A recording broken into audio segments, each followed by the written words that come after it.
Konservaların xərçəngə səbəb olacağını bilirdinizmi? Bunu qara zəhər adlanan kif göbələyi yaradır və bu da konservaların içində olur. Rus həkimi Makişa araşdırıb bunu.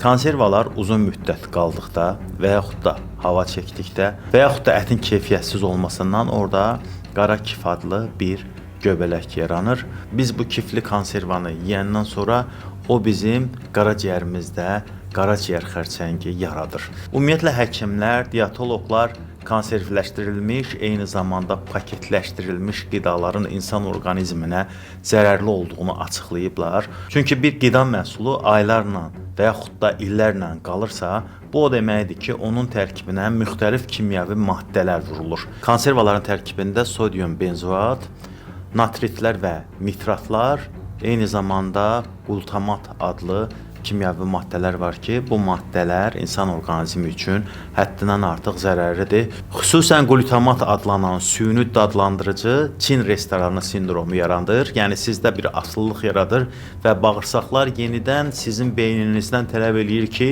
bu qidanı yenidən bizə verin. Hətta həkim Makişa deyir ki, üzərində balaca bir kif gördüyünüz konservanı həmin hissəni götürərək qalanını yeyə bilməzsiniz. Çünki artıq həmin o qara zəhər dediyimiz kif göbələyi onun bütün hissəsində ola bilər. Əgər biz qırmızı ət və yaxud da balıq əti yemək istəyiriksə, yaxşı olar ki, təzə əti yeyək. Çünki konservlər yüksək temperaturda istehsal olunur və bu istehsal prosesində də onların tərkibindəki C və B qrupu vitaminlər demək olar ki, yoxa çıxır. Nəticədə siz sadəcə olaraq qarnınızı doyuzdurmaq üçün, ac qalmamaq üçün bir qida, heç bir dəyəri olmayan bir qida yemiş olursunuz. Ona görə də konservlərdən maksimum şəkildə uzaq durmaq faydalıdır.